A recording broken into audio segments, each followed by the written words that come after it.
A escrita do Marrom e Amarelo, ela surge a partir de uma inquietação pessoal minha antiga, que tem um pouco a ver com essa hierarquia cromática prevalente no Brasil, que faz com que as pessoas de pele mais clara sejam tratadas de maneira melhor do que as pessoas de pele retinta, pele escura, pelo Estado brasileiro, pela lógica econômica brasileira, que é escravagista, e nessa perspectiva atinge não apenas as pessoas negras, mas também as indígenas, as pessoas brancas, sem recurso financeiro.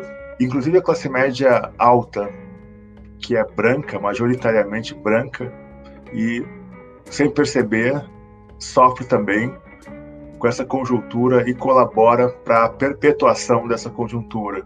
O colorismo tratado no Marrom e Amarelo, a leitura desse colorismo brasileiro se estabelece a partir da visão de um homem negro, de pele clara, que dependendo da conjuntura, na maioria das situações no Brasil, seria lido como um homem branco, mas que tendo a consciência de que é um pardo de pele clara, se engaja numa espécie de militância permanente de defesa, de luta, na verdade, contra o preconceito racial, contra a lógica desse colorismo que reduz o espaço, as oportunidades aos jovens de pele retinta, porque ele tem a compreensão de que a política pública estabelecida no Brasil desde os primeiros anos de República,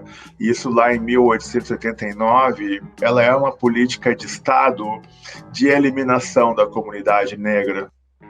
E nessa perspectiva, o Marrom e Amarelo, ele é um livro de retorno, porque o protagonista, ele percebe, ele estava num lugar de fuga. E toda essa narrativa que ele construiu para ele de um ativista contra o preconceito racial, na verdade, fez parte de um processo complexo de negação de um trauma que ele sofreu aos 17 anos, uma situação muito específica em que ele se confrontou com a sua fragilidade, sua insegurança, sua covardia, uma situação de preconceito racial, de racismo, em que ele deveria ter reagido e não reagiu. É também um livro sobre a raiva, sobre a possibilidade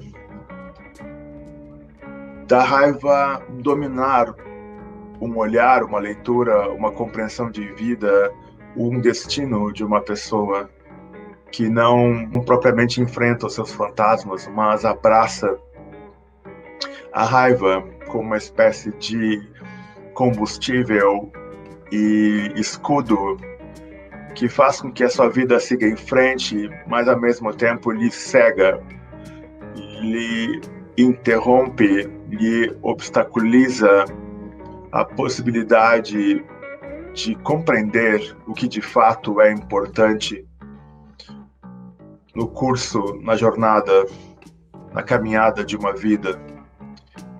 E isso é mais ou menos o que acontece com o Federico, o protagonista, que nessa jornada de retorno percebe, acaba descobrindo e aprendendo o quanto a raiva que ele assumiu em determinada altura da sua vida lhe fez um ser humano menor.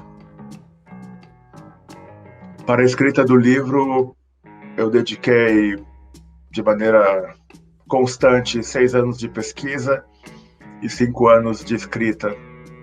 Para esse livro, que foi contratado com a Companhia das Letras em 2012, e, portanto, muito antes de ter se tornado pauta do mercado editorial, a questão racial, que não é só no mercado editorial brasileiro, é no mercado editorial mundial, muito em razão da presença do fenômeno Donald Trump nos Estados Unidos.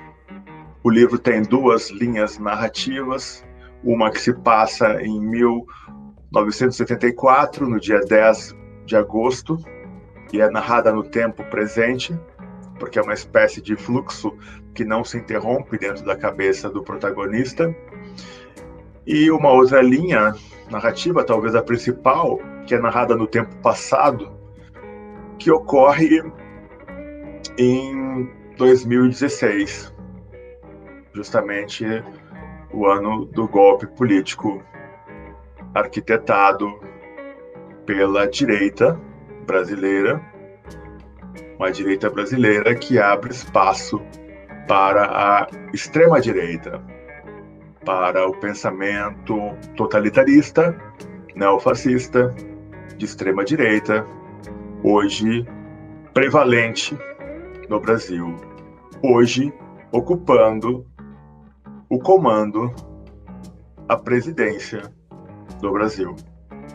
Assim como eu não acredito em escrita engajada, eu não acredito em autoras e autores que afirmam que a sua obra é uma peça, um instrumento de engajamento, de resposta política para a luta de um partido, de uma ideia, de um modo de se colocar politicamente na sociedade.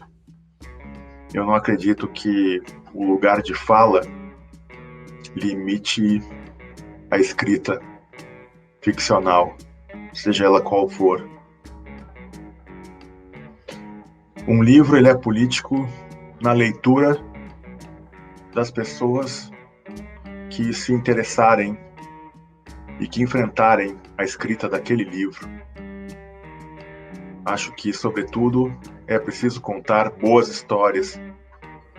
Se uma autora, se um autor começa o seu romance dizendo para si mesma, para si mesmo, esse meu livro vai ser uma forma de ocupar um espaço político, eu penso que a autora, que o autor já começou mal. Porque a grande literatura, ela não foi, na sua origem, engajada. Ela não foi uma forma de veicular uma visão política. A leitura política é feita pelas pessoas que futuramente se defrontarem com essa escrita. Então, a mesma coisa, de certa forma, porque a arte ela é muito específica. A verdade que se constrói na arte, na literatura, ela é diferenciada. E eu imagino que não se possa dizer e sustentar com racionalidade que só uma pessoa retinta possa escrever sobre o racismo,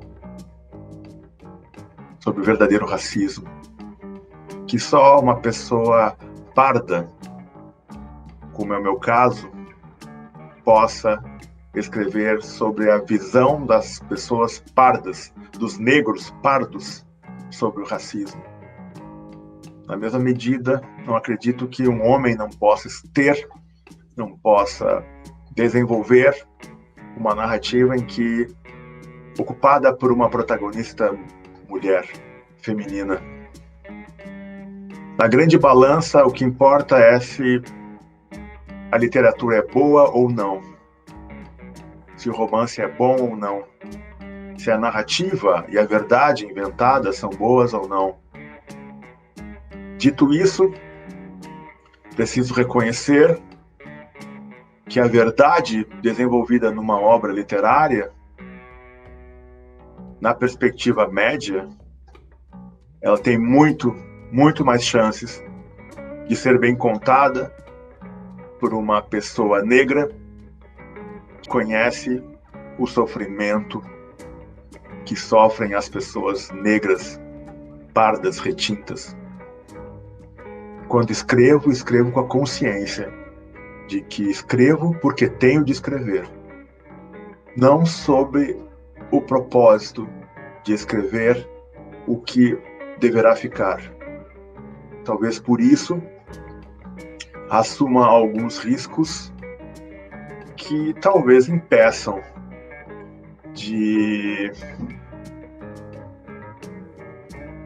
posicionar o que escrevo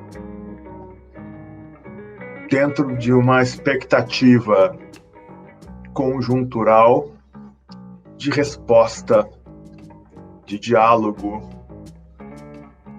No marrom e amarelo não há bom mocismo, não há moral, não há mocinhos, não há bandidos. Todos ali estão cegos. Do protagonista às personagens secundárias, cegados pela tragédia do racismo estrutural brasileiro, que contamina todos. Uma pessoa branca, de pele clara, inclusive os pardos de pele clara, não compreendem a pesquisa para esse livro, que se soma à pesquisa que fiz do racismo contra os indígenas, no Habitante Irreal, me dão essa certeza. Quem é da classe média, branca, classe média alta, branca, e mesmo os negros, como eu, por exemplo, né? eu digo do meu fenótipo, que não se entendem como negros, não compreendem. Há uma empatia que, por mais que haja da parte da pessoa branca, né, uma predisposição, né, a entender o racismo, o sofrimento do outro, essa empatia não é alcançada. Há uma empatia que não é alcançada. E na pesquisa e na escrita do livro eu percebi que muitas convicções que eu tinha, já que venho de uma família negra, já que tenho um irmão retinto, menor, né, caçula, mais jovem, retinto, e tenho um pai de pele escura e uma mãe de origem espanhola, que no Brasil é lida como branca, e não sei se espanhóis são brancos. Tenho minha dúvida. Acho que não são brancos. Mas, enfim, né, uma mãe de pele clara, eu compreendo. Eu percebo que após a escrita desse livro, um outro olhar se estabeleceu para mim.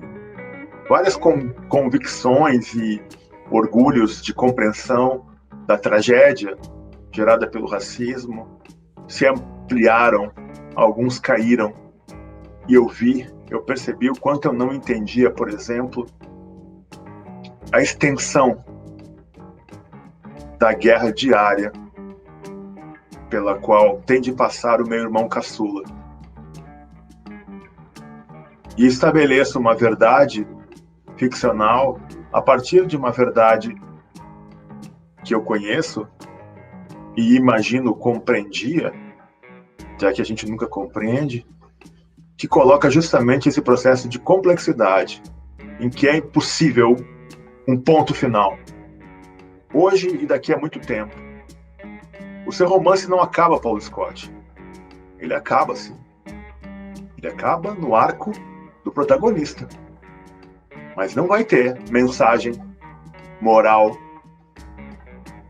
mensagem de esperança, uma paz final, uma serenidade final. Não. A história, a narrativa se encerra. O racismo brasileiro continua.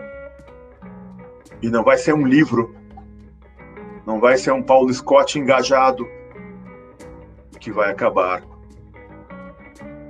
com ele.